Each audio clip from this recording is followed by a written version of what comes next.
and welcome to GeoNews. I'm Ted Milligan. In the news tonight, cold climates. Are they really cold? Yes. Climate change. Is the climate really changing? Of course it is. But first, development. On the subject of development, John from Ledworth asks, do the costs of development outweigh the benefits? Well, John, we were fascinated by this question, and so, to help you answer it, we have brought in a specialist on the matter, Professor Alexander Mavolian of the University of Harvard. Professor Alex.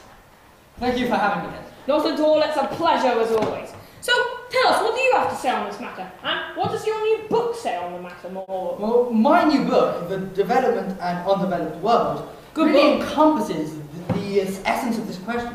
I've just recently been to Cancun, which is right here on the globe. It's a small island resort in the Gulf of Mexico.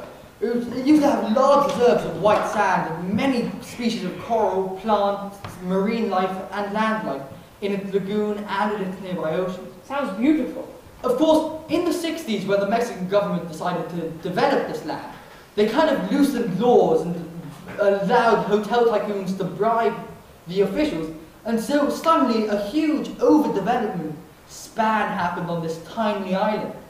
What you get now, the sand dunes have completely vanished. Sand actually had to be brought in from the middle of the sea near the Dominican Republic because it's going at such a vast and fast rate.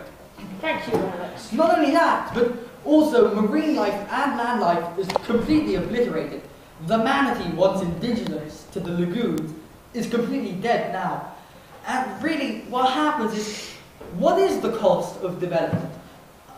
Because the benefits, I would argue, are health, the ability to maintain your environment, sustainability, and education. And surely in Cancun we can see that the cost is almost getting rid of sustainability for development to advance. I suppose you're right, because in the one sense, I used to live in a nice mansion house. I still do, as a matter of fact. I'm richer than you. But on a serious note, the area I live in is becoming increasingly less beautiful as more places like McDonald's and Starbucks are coming in. Thank you, Alex, for your time. Thank you, Ted. Well, thanks for that, Professor Mavolian. Now, of course, to focus on the matter on the home front. With a special inside report is Daniel Tac-Tac for 30 seconds. Tac-Tac.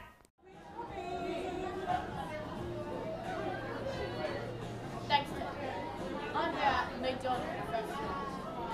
One of the major causes of one of the biggest diseases in overdeveloped countries, obesity. Obesity is something that happens in many of these overdeveloped countries, such as America and the UK.